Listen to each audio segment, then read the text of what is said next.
Hello, outsiders, and welcome to today's very, very, very special episode of the I Went Outside Today podcast. I am one of your three hosts, Chris. This is Cheryl. I'm Sydney. I planned the thing. I produced this episode. Good job. Produced it. Good job. Thank you for taking over while Chris and I got married. You're welcome. Mm-hmm. I stepped up to the plate. Mm-hmm. Actually wasn't even thinking about if you were exhausted or anything at all. I just saw this thing and I was like, I don't know what mead is. Also, thanks for planning it and then asking us the day of when we're going. Yep. You're welcome. You're welcome. As a side note, also, I've decided our followers should be called outsiders Okay. because I went outside today. That's fun. Mm-hmm. Yep. Today's episode is a killer. Or is it? And who is the killer?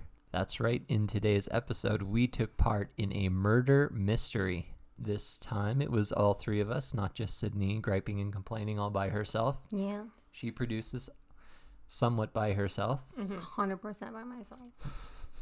Here is the description of the event. Whodunit? Murder at the meadery. Come join Be Kind Thrift for a night of mystery, intrigue, and fun. Attendees will have the opportunity to solve a murder mystery with prizes awarded to those who can crack the case, plus drinks, food contests, and a silent auction. Come out and enjoy. And the location was at a meadery out in New Sarepta, Alberta. We'll give a shout out to Old Station Honey and Mead, though we also bought some mead from while we were there. During the murder mystery event, there was a mead tasting with your drink tickets, so we got a few half glasses of mead, and then we decided to take some home. And we're drinking it now. And this is not a paid advertisement for the meadery, but if you run a meadery and would like us to say equally very nice words or even nicer words, drop us a line. Reach us on our socials, and we'll see what we can do. Yeah. Sydney says she can't get drunk anymore, but I bet she can if she applied herself. I would regret it, I think, but so far I've not found That threshold. a volume. Yeah, I've not found a volume and strength to be able to get drunk so far. Sounds like a future episode idea. I mean, if you want to have a hospital on standby, I have really good insurance. We'll just get some water. We'll get some essential oils. Get some regret water. We'll rub a Himalayan salt rock on your face, and it'll suck out all of the toxins from your body. That's right. I don't know about that. This is not related to anything, though, but my acupuncturist told me to try magnesium flakes in the bathtub, and she's like, you'll sleep better. And I was like, this sounds like nonsense, but whatever. And then I tried it, and then I slept so well. I was half an hour late for work. I slept 9 hours on a weekday. Well done. I usually sleep like 6 hours. I'll have to give that a try. So beware of magnesium flakes. Where do you get them? I just got them from some random health store, but I'll send you a link. I have magnesium pills. Yeah, so do I. They do help with Apparently it's different. bruxism. The bioavailability is different. How much different, Sydney? I don't know. I mean, having a bath in general will help you sleep better. Yeah, but I take baths all the time, and this was different. Okay. You can email Sydney directly about her bathing habits. Please don't. Full description, Please don't. plus fluids involved. Gross. So, Sydney, how did you find out about this murder at the meadery? I saw it on Facebook because I still use Facebook because I'm 100 inside. I keep reading all these articles that like only old people use Facebook, but like it's where all my stuff is. I don't understand, like it's too many things to be on Twitter and Instagram and all the other ones, so I use Facebook still because I'm 100. Well, I think like these days, like people aren't, maintaining their online friendships on Facebook as much. They've moved on to other things. But Facebook's almost like how newspapers used to be back in the day. Because then you can like find out about local businesses and events and stuff. Yeah, that's true. People sharing fake news that you can read up and believe or not believe. Listen back to our Did people have disinformation Facebook-only episode. friendships that they were maintaining? Like, if you were on my Facebook, it's because I know you. Some people have pen pals. I used to on my old profile. Not anymore. Plus, when, like, for a lot of people, when Facebook first came out, it was a numbers game for how many friends you had. Oh, yeah. So you were doing old lady stuff, being on Facebook. I was doom scrolling on Facebook, and it was like murder at the meadery. And I was like, oh, I've never been to a meadery. And I screenshotted it and sent it to you. And now my favorite part was when we were pulling up to this meadery and we were walking in. I said, you had to walk in front and talk to people first. And you said, no, Yeah, I don't that's want to talk to mean. anybody. I didn't want to talk to anyone. And guess what you had to do for the entire event? Talk to people. I didn't think it through. The best part about it for me was when Sydney was trying to ask me if we were going to have to play as characters, and I was like, I don't know. I didn't see anything about that. I didn't really know what a murder mystery was. I just wanted to go to the meadery. So I've been to other murder mysteries, and typically, no, you're not playing a character. So this was a little new for me, too. Oh, is this like a bit different? I thought we Yeah. would just guess who the murderer was, which I guess we did. We did. But So when we walked in through the door and got into the party zone, they handed us out character sheets, and on them was a description of who we were playing and our characters' goals for the event, plus the short description of what your character knows about all the other characters in the room. emphasis on sheets. It's so much information. It was Mine, 3 printed sides of paper. 2, 3, 3.5, 4. That's also half. So we'll say 4 full typed pages of information. That is like a day's worth of doom scrolling on Facebook. Oh my god, it's so much. So much. I could, and like sometimes if I'm tired and it was like not sinking into my head, I could not remember anything that I read. It's like just wasn't hitting. And then it was like secret improv because you just like had to go talk to strangers in character. Mm-hmm. But there was a charcuterie board, which honestly made everything worth it because I fucking love charcuterie. There was a charcuterie board. There was a little bucket of candy on the tables. It was nice. The whole Yeah. setup was really nice, and it was a really good money for value for $30. Yep. Yeah, that was all great, and the place looked really nice. And it was a fundraiser for a new thrift shop that hopefully will open up in Edmonton. Cheryl and I will have to check it out once it's open. I'm gonna Very check it out excited. first. Whoa. But all the meat was like in meat flowers, and I just took petals of the meat flower, and then I turned around and everyone else was taking full meat flowers, and I was like, I didn't know we could do that. There's no rule against it. Well, I know that now. Watch, I'll go to the next meat flower event, and it will be a rule against it. I had a whole meat flour. I didn't have a whole meat flower. I have privilege because I'm lactose intolerant. Right. So you couldn't have any cheese. Mm-hmm. And so we all got our character sheets. And for people who don't know anything about murder mystery parties, essentially it's a party. You all play different characters. And a story is developed throughout the night about the relationships between all the characters and, you know, the drama going on. Maybe some hatreds going on, friendships in other places, illicit love affairs. And at some point, a murder occurs. So when they were handing out the cards, the woman came up to Chris and I, and she's like, hey, like, are you guys okay playing a couple? I was like, yeah, like, you know, we're married in real life, so sure, like, we can play a couple. And she's like, okay, like, you know, like, some people find it really weird that, like, you know, to be paired up with somebody, you know, you have to pretend to be, like, their lover or whatever.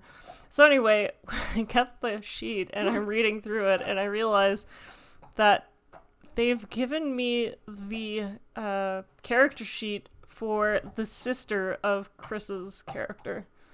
So immediately I was like, we're gonna need to trade, Sydney. Yeah, so I had to read 2 characters. Yeah, because she definitely, I think, was like asked if you were okay playing a couple, but then it was a brother and sister Yes. thing, which is a different sort of couple. Mm-hmm.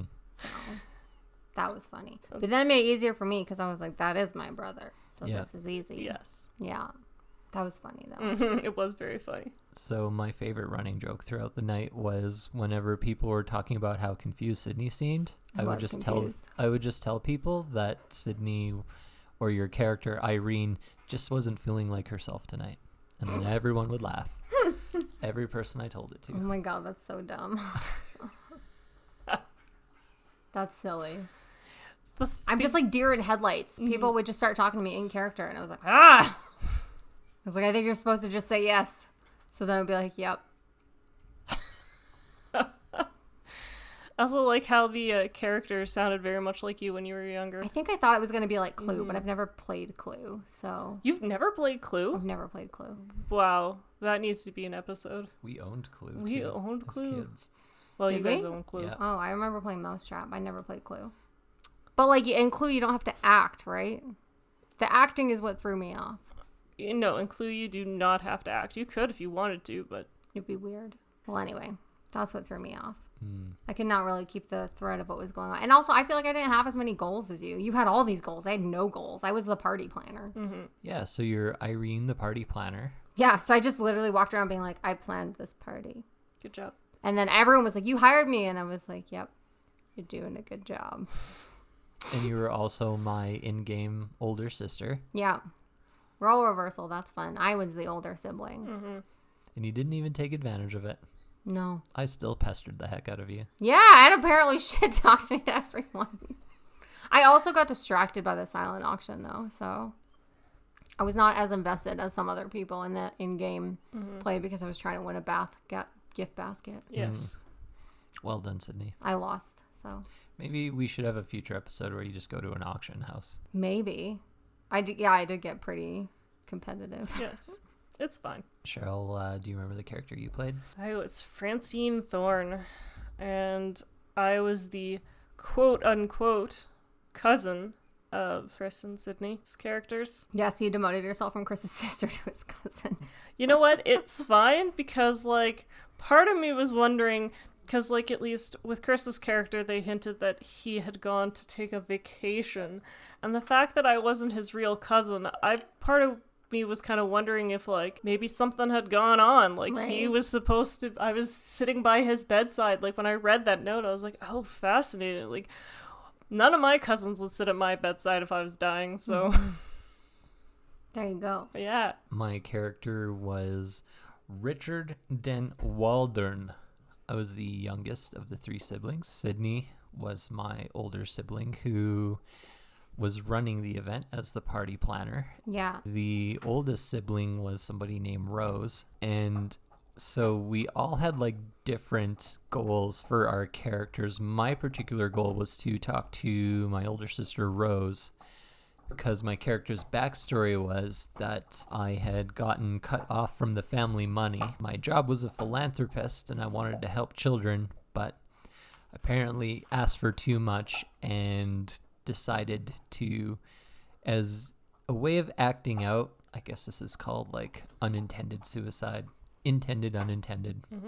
I had slashed my own wrists and then ended up getting stuck in a psych ward for 3 months, followed by like 6 months with no access to the family money. So my character's goal in the game was to get access to the family money again. So I had to go around asking for Rose. How did you know what your goal was? I don't have a goal. Does yours literally say goals? That's written on the paper. Where? Mine says getting into character. But it doesn't say a goal. So, Gossip and objectives. The goals are in here? yes. This is 2 pages. Well, you read it. I didn't. Well, so my goal for interacting with you, Sydney, was get your cousin, who's been nothing but kind to you. She's been taking you shopping and to all the best restaurants. You've done your best to be a good friend and to get into her good graces so she can help you persuade Rose to give you access to the funds that were locked for you after your mother died. I don't have a goal for you. Mine says Francine Thorne, who you call Frank, is your cousin from Florida. She recently escaped her controlling father and has come to New York to live the life she always dreamed of. She is graciously helping Richard out as he supposedly spent time with her. She's been a great help to have around, and you are sure to be fast friends. Like, I don't have goals. I just planned the party. Good job on planning the party. Yeah. Oh gosh, maybe I should trade it back with you. Although it is That's why I was wandering around like an idiot. it is sounding more and more like you didn't read your character sheet. No, I read it. I just forgot everything immediately. Sometimes I just stare at words and like they don't even translate in my brain. We also had descriptions of the people in the room, at least things we knew about them. And mine for Irene, Sydney's character, was your older sister is a slightly reformed party girl. While she was there for you when you were quote-unquote sick, she was always being called away by her pointless job catering to vapid celebrities. You Wow. think she just traded the wilder parties of her youth for the more upper-class version, but she's still the same old flaky Irene. Oh my god. That's Savage. Mine said, your brother Richard was recently released from a mental institution, St. Albert's, known for its discretion. He attempted suicide after your older sister Rose cut off access to the family's money. You tried your best to be by his side during those months, but your busy schedule often got in the way. Rose told you to tell everyone he was visiting family in Florida so as to avoid a scandal. This party is the first since his quote-unquote vacation. So you don't have a goal there. Oh, see, so the funny thing is, Chris and I were supposed to chat with each other about, like, corroborating our backstory. Oh. And his didn't say that he went to Florida. And so I was like, well, let's just make it easy and say that, like, he came to visit in Florida. And it's funny that your paper says that, because had we picked a different story, people would have noticed something was off and it would have led to suspicion. Oh. So mine for Chris's characters says, Richard is the younger brother of Irene and Rose. He tried to commit suicide and has been sequestered in St. Albert until recently. Rose cut him off from the family fortune because he had donated too much to charity. If you stayed by his bedside as much as possible and worked out a story about your time in Florida together, if you can keep his secret, he might help persuade Rose to let you have access to the funds. I resent being called flaky. Flaky old Irene. Rude. So yeah, I don't know. I kind of tried to read them, but I'm kind of a slow reader. So when people would come up and be like, tell me their character name, it just took me too long to read the things. But I don't think there's any goals on mine. Not until the second act, so I just wandered around planning the party. Fair. And I did have a goal with Francine as well. Much like how Sydney described, cousin from Florida who escaped her controlling father. She graciously agreed to help you with your story concerning your quote-unquote vacation. Be sure to take her aside and make sure you both have your facts straight. Oh. Mm-hmm. There was someone else that, like, I guess this is like the goals that you're talking about, but it was like secondary to finding out the murderer, so I just didn't really care. Because someone there was named David. He's like a very up and coming, handsome author. And I had to figure out if a character in his book is based on you because you suspect it. But I was like, that doesn't make a murderer character sheet.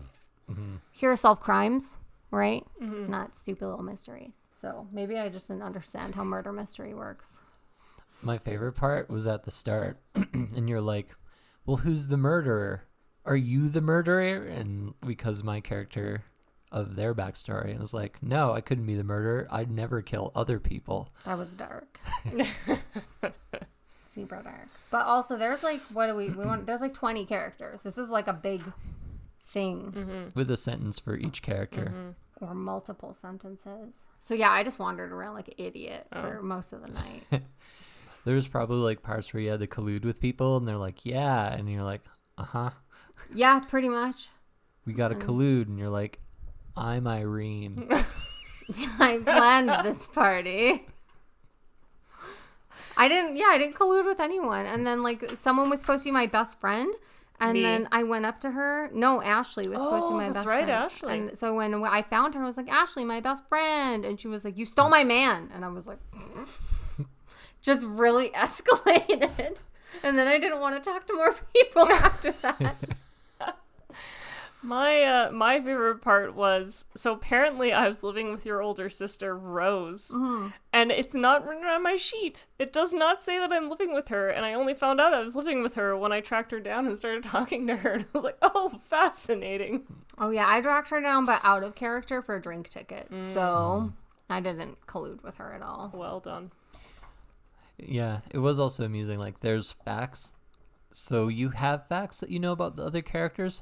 other people have different facts about those same characters. Yeah. And it was fun for me because, like, I kept shocking the hell out of other people and I couldn't figure out why. Because the Chester Fisk character, the guy, if you remember, everyone was saying he was running a... Yeah, someone just ran past us and was like, Chester runs a whorehouse. He's running a whorehouse or orgy or something. Yeah. And so, like, all my characters said about him was that he acts like a playboy with vulgar and excessive tastes, but you have come to suspect that's only a front. He has donated anonymously to several of your favorite charities. You only found out because some representatives contacted you to attend many parties he's indirectly hosted to raise money. So I'm, like, walking around. They're like, have you heard of Chester? And they're like, have you heard of the orgies? And I'm like, I think that's made up. I think deep down he secretly has a heart of gold. And you're like, he's running a whorehouse. That's what I heard. Heard he was running a whorehouse. Well, and like the comments that I have for Chester was like, you have read Chester Fisk's name all over the socialite and page 6 of the New York Post. He runs a hotel called The Castle, which is well known for dangerous parties and ruining reputations. And I was like, so when the person was like a whorehouse, I was like, interesting. And the funniest thing was that when I encountered Chester, he was like, hey, you need to come to my hotel. So I don't know if he figured I wanted horse or what was going down. I hope we didn't mishear and it wasn't a horse house. A horse house. Horse hotel? Yeah. A horse orgy? Ugh. Guess a horse house is just a barn. It's true. Or a stable. Staple. I don't have any goals. I didn't have any goals. Unless you continue reading and it tells you what you could do with each character. It literally just says that I hired everybody for the party. And was like, good job. I did think it was interesting that she asked how much participation we wanted, and we were like, whatever. And then she just gave us, like, they're not minor roles, but they kind of are. Like, we didn't really contribute much to the story. Like, I think, other than, like, so later on in the party, we ended up having, like, case files revealed. And we each had a case file, but there wasn't really too much else that was going down that, like, we really, I don't know. What would more participation be like? I feel like everyone was participating more than me. Well, there were some people with zero participation, and if you walked around the room, they had a name tag, and below it, it just said security for their name. So those are the people who were doing nothing. Oh, that's what I wanted.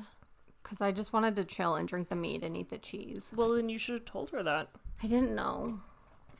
That's because some good producing. I didn't know. You didn't know anything about what was going on. No. I was tired. It was a work night. Or it was like a work day, not a work night. I worked that day. It was a Saturday. Saturday, yeah.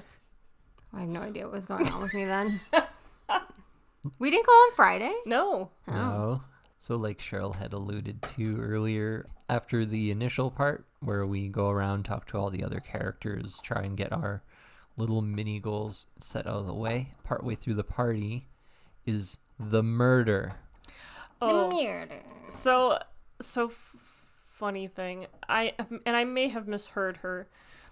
So at one point they pull out flashlights and they tell everyone that some bandits from Loomis have been shooting out the transformers on power poles, and that if the power goes out, this is where the flashlights are. And in my brain, I was like, I've never heard of Loomis, Alberta, but like, that seems like a redneck thing to do. So I thought it was real.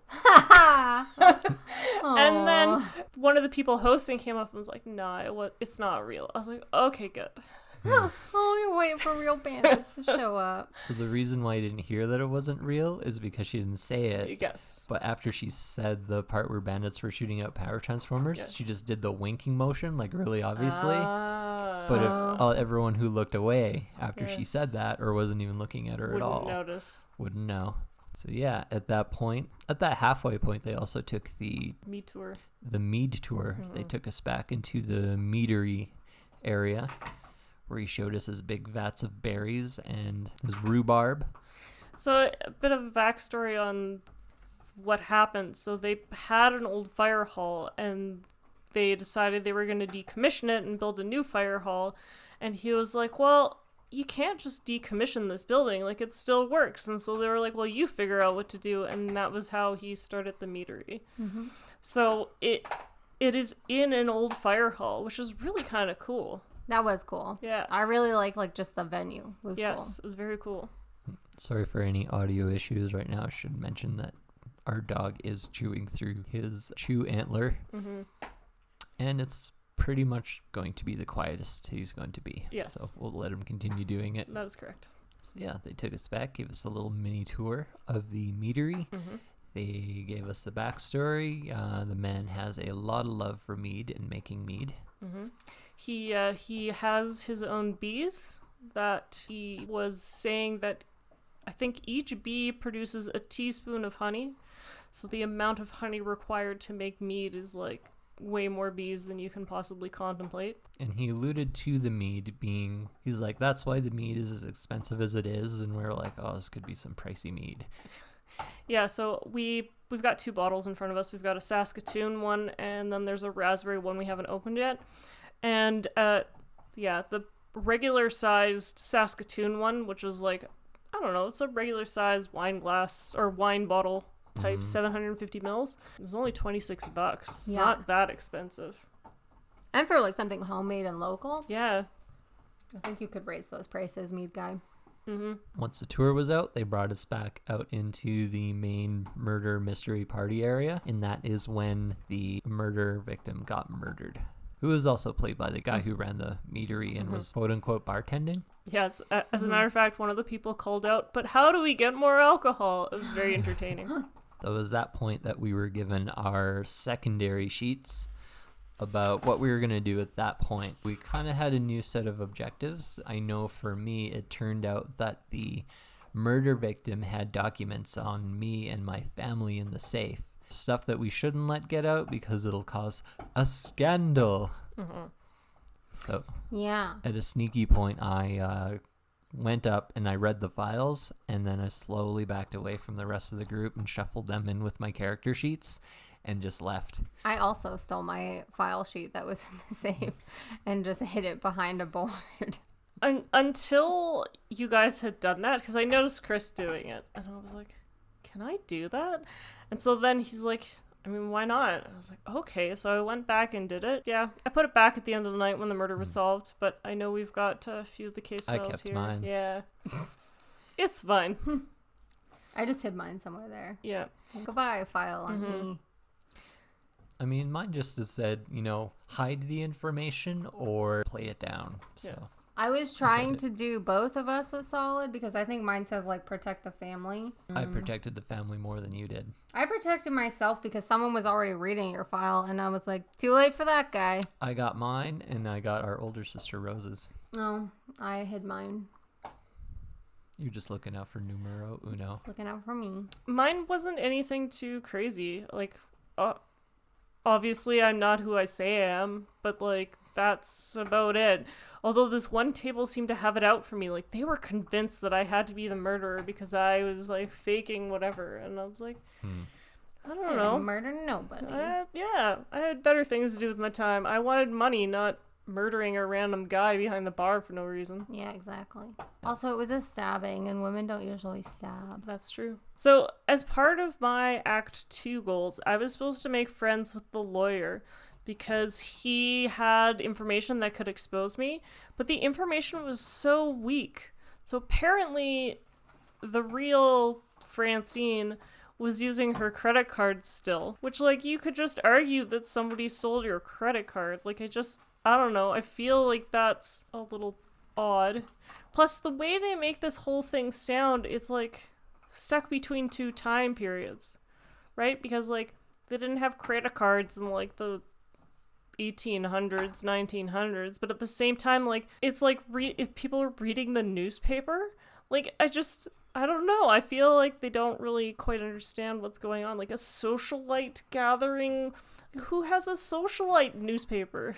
I didn't know there was a time frame on this. Well, Me neither. if I'm using a credit card, it has to be at least sometime in, like, the 1900s. If you're using a lady's credit card in her name, it's Yeah. like past 1970. Yeah.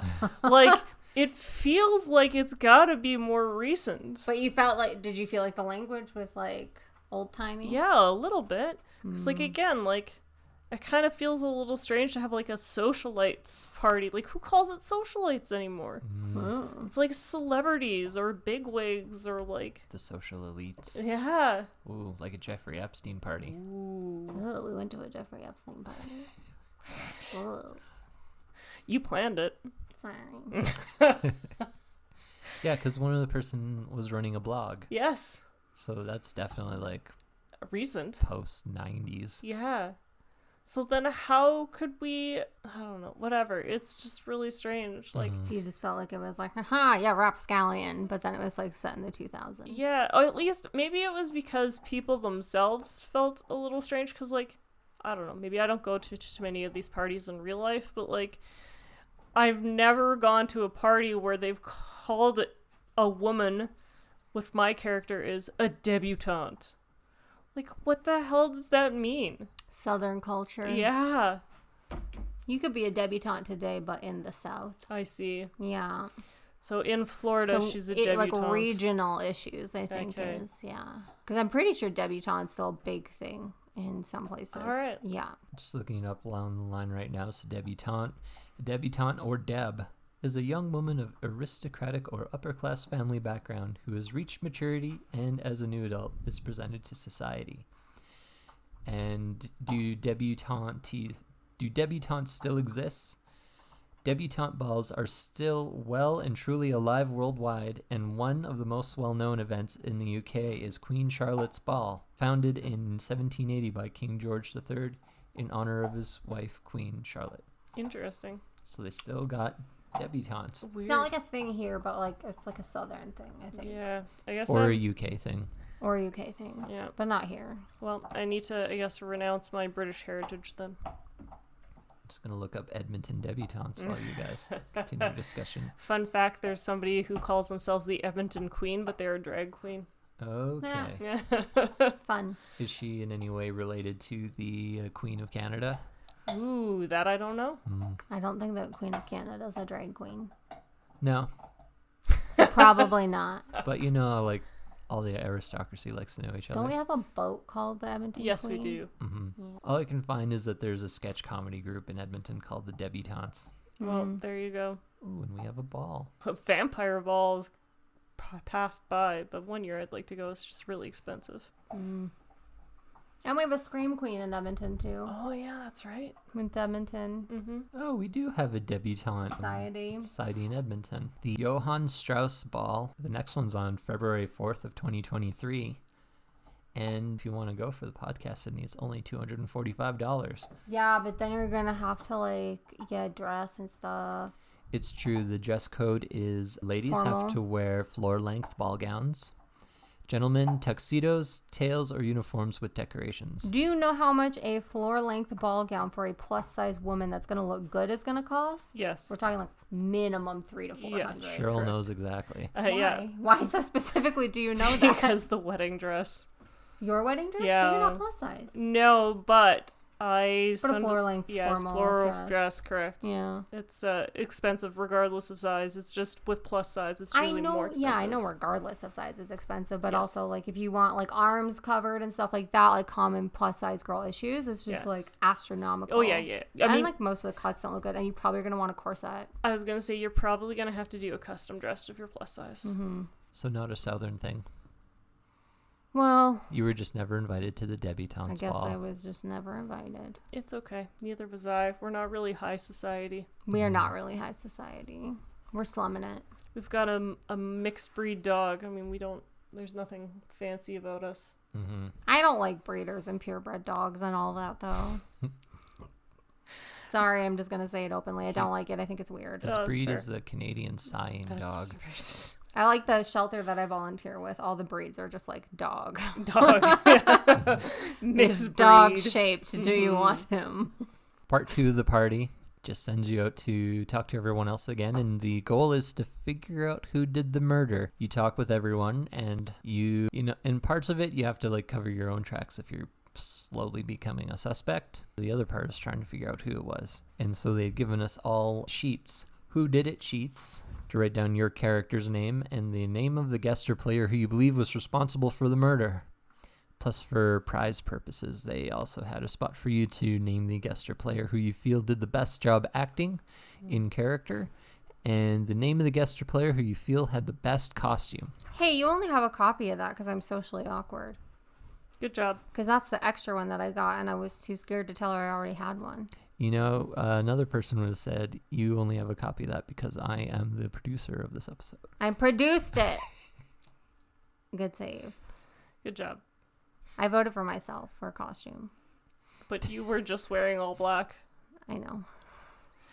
It was so funny because this is a bit of a side note, but it's still kind of relevant. When we went beforehand, because I had a headache, we went to the drugstore.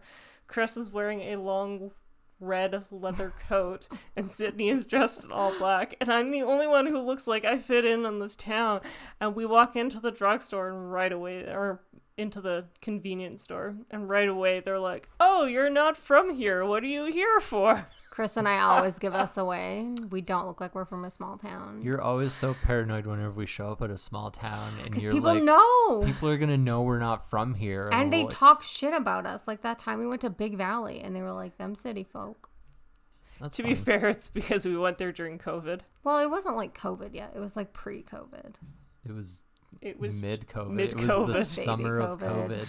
because we got yelled at Raleigh for being too close to the closed. Oh, yeah. You couldn't even sit inside a restaurant Yeah. I still. just wanted to see those cats. Let's go back to Raleigh. I want to see the cats. Okay. Mm-hmm. It wasn't like middle COVID.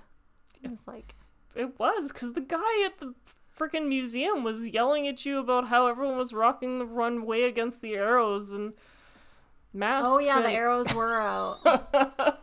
It was definitely mid-COVID. I blocked all that out. You're welcome. Ugh, I didn't like. So, Sydney, I know you started out the event by being totally afraid that people would figure out that we were outsiders. Did that fear go away by the end? No, I feel like everyone knew we're outsiders. To be fair, everyone was outsiders. That That's one true. woman behind us who was crazy, who complained that like no one there was from New Sarepta. She also won against me in Yes. the silent auction. Yes. It also sounded like none of the locals knew that. Yeah, none of there the was- locals Yeah. went, so. I mean, when we explained it to the people at the convenience store, they were like, "Oh yeah, that's thing, tonight." yeah. Yeah, but otherwise, Hmm. no. I mean, it was a fundraiser for a thrift shop to be opened in Edmonton, Mhm. Yeah. but it was being held in New Sarepta. Yes. Yeah. I think, how did they say they knew the meadery man?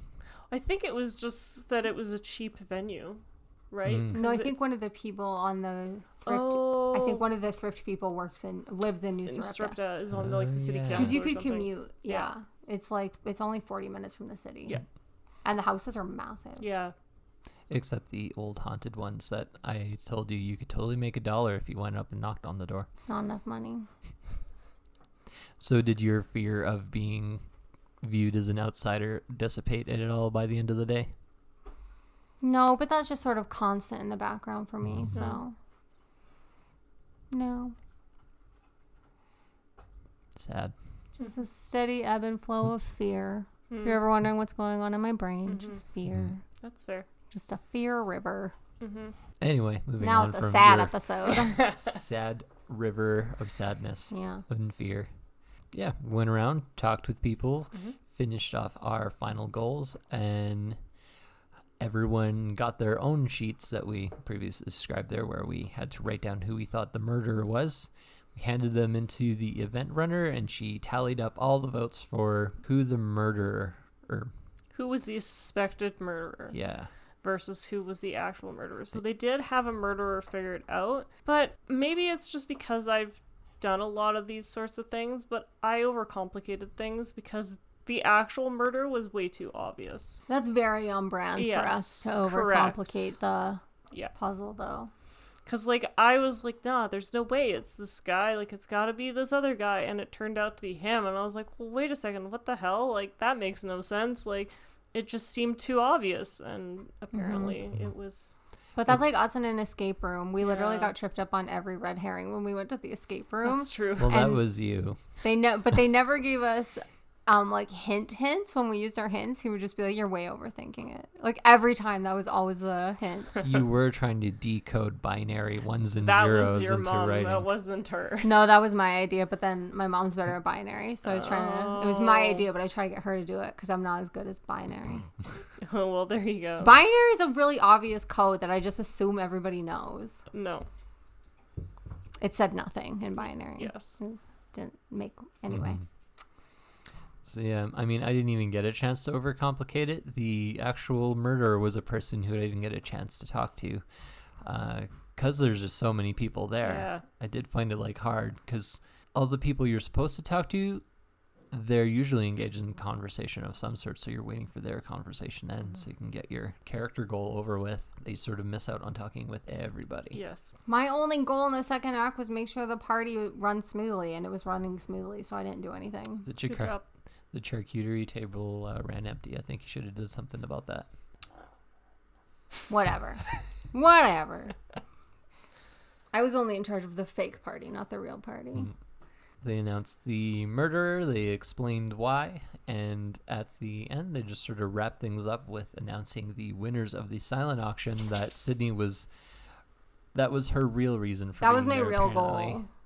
I wanted the bubble bath with the lavender smoke. You know you can buy soap. I know, but it was a good deal. Just get such a rush from a good deal. And then it was like, after I got into a bidding war, it wasn't even such a good deal anymore, but I was just invested. You don't like to lose. No, I lost, though. Mm-hmm. Sad. But it was all raising money for a good cause, so. Yeah. And then you're like, I didn't win, we can go now. Yeah. So we left and we drove home. Well, it was like 10 and we had a 40-minute drive. So now that you've officially produced something, gone out and did it, what do you think of the event? We should do things earlier in the day. I think it was fun. I think it was a cute little thing. I just wasn't really in the mood to do improv. I was very confused. When are you in the mood to do improv? Pretty much never. Okay. So as good a time as any. Yeah. It was a fun little thing, though. And we helped with fundraising, so. It's true. Do you think you would recommend it to other people to do? Yeah, I think other people that aren't as socially awkward as me would like it more than me. And it was like great money for value. Entertainment for an evening plus food, like drinks, cheap drinks. Yep. Very artisanal vibes. Yeah. A point of fact for myself, I am socially awkward, and my character was supposed to be socially awkward, so I got to play to my type. My version of socially awkward is a little different than most people's, so it actually did not bother me. I'm just not good at improv. Just very deer in headlights. We just need to do more, No. and then you can get good at it. No. Like that LARPing group from when we went to the medieval fair. Yeah, we can go do one of their weekends away. No. You can play a character. I don't like any kind of like drama acting because I was actually so excited when I was in elementary school. When you go to grade 7, you're in junior high, and then you get to take drama. You get to pick like elective courses. Yes. And I was so fucking excited. And I picked drama, and I thought it was going to be so much fun. And then the first thing that we did in drama is we paired up, and we had to like pose our partner in a shape. And the girl made me pose like a dog, and I felt really embarrassed. And then I didn't go to drama for the rest of the year. And I got in a lot of trouble over it repeatedly for skipping class. And now I don't like dramatic things. Oh. But you like dogs. Yeah, but I didn't want to be a dog. That's improv. I didn't like it. You're supposed to yes and. It made me feel ashamed and embarrassed. So Oh. here we all are. You know, Well, some then. people pay good money to be shamed and embarrassed. I'm not one of them. How So about I you? don't like improv. But I didn't know that this was like 90% improv. Good job. Good job, producer. I liked the local community vibes, though. Mhm. I like that guy and his mead story. Yep. Go buy some mead if you're local. I'm excited about the new thrift store because they're going to have like a maker space in the background with like That's sewing cool. machines and stuff like that, so you can fix the clothes that you buy at the thrift store. I think that's really cool. Yeah, very cool. Mm-hmm. Do you like the event, Cheryl? Oh yeah, I mean, this is my jam. This is what I like to do. So I've done several murder mysteries. which was part of the reason why I think I overcomplicated this one, because the other ones I've been to in the past are slightly more complicated. Was this a more involved? Like, I thought it was going to be more of a puzzle and less of acting. Yeah, so the ones that I've usually done have been more of a puzzle. You don't act, you are there as a participant, literally just walking around, interviewing actual suspects. You're not in the suspect pool yourself. Oh, yeah. You're just yeah, considered a that's random more what I bystander. thought Yeah. it was. But Like L.A. Noire. Yep. Yeah. So this was a bit of a surprise for me, but I've also done one like this before. My friend Mel hosted a Halloween party that we all got to be the characters in the murder mystery, and that's, when you're with friends, that's kind of fun. Yeah. If I knew the people, it might have been fun. Yeah. But I don't like strangers. How about you, Chris? What were your thoughts on it? I liked it. It was a little tough for me to get started. Like, even though out of the introvert extrovert I scored more extrovert than both of you, I still get social anxiety at events where I don't know people. And no one else can take this idea because it's mine and we can't all do it. If I'm at a social event and it's expected to mingle, I will just sit there with open body language and let people come to me, and then I don't need to approach other people. I just followed you around like a duckling all night. I was like, whenever you guys went off, I hated it. I was like, too far. I need a security person to be near. That's my strategy. And then if I don't have a security person, I sit with very closed body language. You should bring a ventriloquist dummy and talk through the dummy. You can always No. follow me around. I have no problem with strangers. Strangers are easy because the chances of me ever seeing them again are slim to none. True. It's the people that I actually care about. I am more afraid of upsetting you and Chris than I am just a random stranger, because that random stranger is not they're gonna be like, oh, that crazy woman, and they're never gonna see me again. But oh my gosh, we're so opposite. yeah, but I will see you and Chris again at any family event coming up, so I need to be on my best behavior with you guys. Oh, I just feel like Yeah. people know who I am. If you get upset, you'll get over it, kind of thing. Sorry. It's okay. But strangers, that shit will keep me awake at night from Yeah. some weird stranger interaction from 30 years ago. No, strangers, I don't care. Interesting. Yeah, they'll never see me again. They probably don't recognize me at this point. What if you go to the thrift store now, though? Do you think they're gonna recognize me out of Yeah. the other 40 other people that were there that night? Yeah. Oh, well, I don't think so. Well, I think that brings us to the end of today's episode. This is your host, Chris, signing off. This is Cheryl signing off. I'm Sydney. I planned the thing.